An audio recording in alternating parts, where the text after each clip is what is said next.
कभी सोचा है कि जो शब्द हम रोज इस्तेमाल करते हैं उनके भीतर सदियों पुराने रहस्य छिपे हो सकते हैं।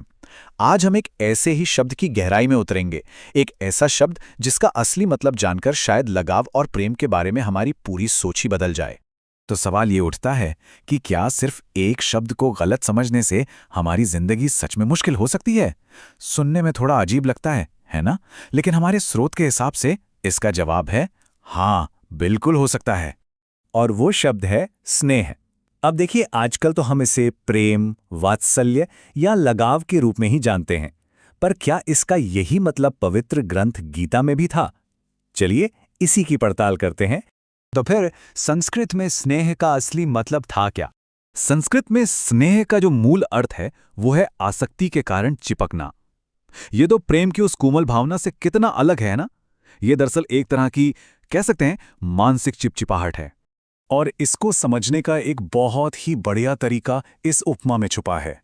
स्नेह वो गोंद है जो हमारे मन को विषयों से चिपका देता है। और मजे की बात यह है कि ये गोंद अच्छी और बुरी दोनों तरह की चीजों से हमें चिपका सकता है। और ये जो चिपचिपाहट है ना, ये सिर्फ उन चीज़ों से नहीं होती जो हमें पसंद है, बल्कि और ये बात बहुत हैरान करने वाली है कि ये उन चीज़ों पर भी लागू होती है जिनसे हम नफरत करते हैं। देखिए, इसके दो पहलू हैं। एक है राग, मतलब जो हमें अच्छा लगता है, जो प्रिय है, उससे मन का चिपक जाना, ये तो समझ आता है। लेकिन दूसरा है द्वेष, यानी कि जिससे हम घृणा करते हैं, जो हमें पसंद नहीं है, उससे भी मन का चिपक जाना। हम भले ही बुरी चीजों से दूर भागना चाहते हों, पर हमारा मन वो तो उन्हीं के बारे में सोच सोचकर उनसे चिपका रहता है। तो फिर इसका हल क्या है? गीता के अनुसार जो इंसान इस स्नेह से, मतलब इस चिपकाव से आजाद हो जाता है, वही असल में स्थिर बुद्धि को पाता है। फिर उसे ना तो कुछ अच्छा मिलने पर बहुत ज्यादा खुशी होती है और ना ही कुछ बुरा होने पर बहुत ज्यादा दुख। इस पूरी बात से ना हमें एक बहुत ज़रूरी सबक मिलता है, खास तौर पर तब जब हम कोई पुराना ग्रंथ या शास्त्र पढ़ रहे होते हैं।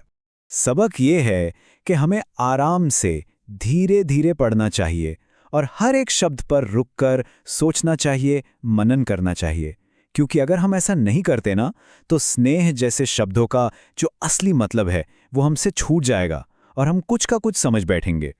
और ये पूरी बातचीत हमें एक सवाल पे लाकर खड़ा कर देती है। सोचिए, हमारी भाषा में ऐसे और कौन-कौन से शब्द होंगे जिनके असली अर्थ वक्त के साथ कई खो गए हैं, और उन्हें न जानना हमारी समझ को किस तरह से अधूरा बना रहा है।